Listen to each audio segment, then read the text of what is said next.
ఇది హిపోక్రసీ లేకుండా చెప్పండి ఆన్సర్. మీరు ఒక స్టేజ్లో కోట శ్రీనివాస్ గారికి కాంపిటీటర్గా ఫీల్ అయ్యారు, అతని కంటే నేను గొప్ప నటుని అవ్వగలను అనే పరిస్థితిలో మీరు ఫీల్ అయ్యారు, నిజమేనా? కోట శ్రీనివాసరావు గురించి చెప్తా. కోట శ్రీనివాసరావు గారి ఉండే ఇంట్లో అతనితో నాటకం ఆడుతూ అతని చేత అన్నం కల్పించుకుని ముద్దలు తిన్నవాడిని నేను. అతనితో ట్రావెల్ అయిన వాడిని. త్రికరణ శుద్ధిగా ఒకటి చెప్తా అంటే కోట శ్రీనివాసరావు నాకన్నా కాదు చాలామంది కన్నా గొప్ప నటుడు. He was never a competition to me. అయితే నన్ను అతనికి కాంపిటీషన్గా చెస్ ప్లేయర్లాగా అది పావు తీసి నన్ను పెట్టడానికి కొంతమంది ప్రయత్నం చేశారు. అది ఆయన బాధపడ్డాడు. స్వయంగా ఇంటికి వచ్చి నేను ఫ్లైట్లో దిగ్గానే ఇంటి ముందున్నాడు.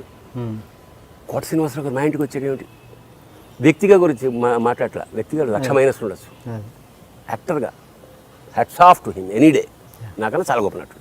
నాకన్నా కాదు చాలామంది కన్నా గొప్ప. వెయిటింగ్ ఇంకా ఏమయ్యా భరణి, ఆ వేషం నువ్వు వేస్తున్నావు కదా, వెయ్యకు. ఎందుకు సార్, నన్ను తీసేసి నీకు ఇస్తున్నారు ఆ వేషం, వేయకు. మరి నేను వేయకపోతే వాళ్ళు పెద్దవాళ్ళు సార్, మరి నాకు సర్వైవల్ లేదు కదా, ఏంటి నాకన్నా గొప్ప, నేను ఇప్పిస్తాను ముందా అంటే మీరు ఇప్పిస్తే వేయాల్సిన స్థితి నాకు లేదు. అయితే వేస్తా అంటావు, తప్పదు సార్ నేను చెప్పేసాను, వెయ్యనల్లా అబద్ధం ఆడలేదంట, వేస్తా. మీకన్నా గొప్పగా వేసాను లేదా అది పక్కన, నిజానికి గొప్పగా వేయలేదు. కోట శ్రీనివాసరావు వేసి ఉంటేనే ఆ సినిమా బాగుండేది. అంచేత కోట శ్రీనివాసరావు ఈక్వల్ కూడా చాలా రంగస్థలం కూడా మేము షేర్ చేసుకున్నాం. కోట శ్రీనివాసరావు నిర్బంధంగా ఎప్పుడూ నాకు పోటీ కాదు, నాకన్నా మంచి నటుడు. ఎందుకు అది ఆ సినిమాలోంచి ఎందుకు వద్దనుకున్నారు కోట గారు? వాళ్ళకి ఏదో ప్రాబ్లమ్స్ వచ్చాయి, వాళ్ళ డబ్బా ఒక్కొక్క వ్యక్తి డబ్బు అంటాడు, క్యారెక్టర్ అంటాడు. అది అతను వచ్చాడు, మీరు వేయాలి వేషం అండి.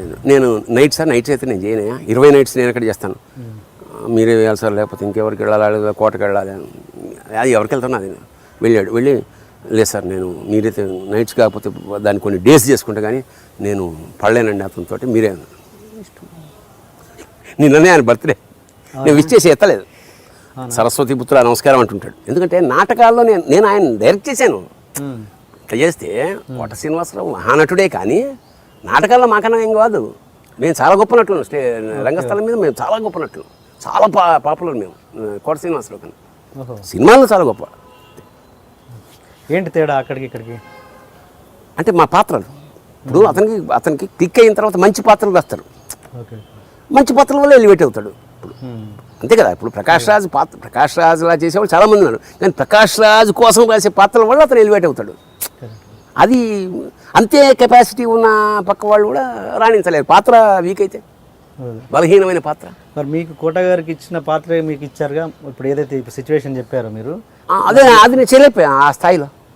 ఆడు కొన్ని పట్లు ఉన్నాయి, కొంత గాంభీర్యం కొన్ని ఉన్నాయి, కొన్ని పట్లు నేను ఇప్పుడు అతడిలో నా వేషం అతను చేయలేకపోవచ్చు కదా, యమనీల్లో వేషం అతను చేయలేకపోవచ్చుగా.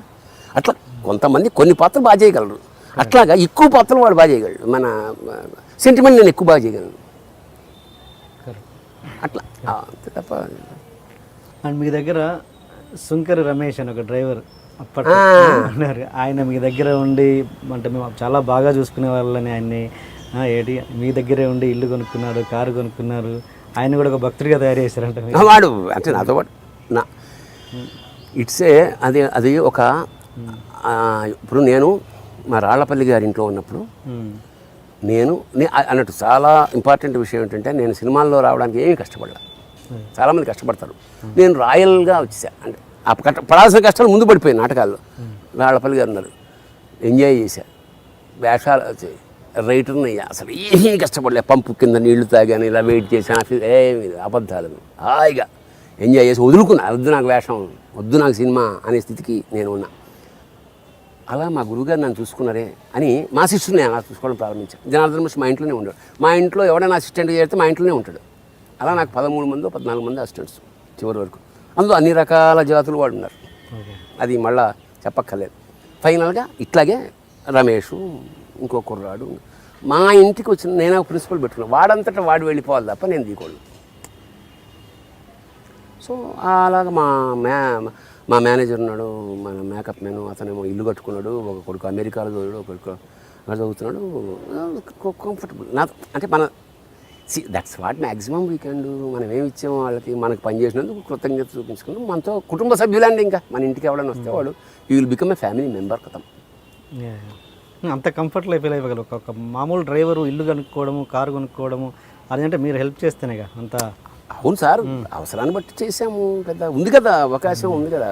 చెప్పే కదా, ఇప్పుడు ఇంకా చేస్తా. ఎందుకంటే అప్పుడు 30%లో నాకు తెలియక వాడు 1,00,000 అడిగితే నేను 50,000 ఇచ్చానేమో. ఇప్పుడైతే 1,00,000 2 ఇస్తా. అదే అసలు నేను ఇవ్వడంలో ఉన్న హాయి నాకు నేను పట్టేసుకున్నా కదా.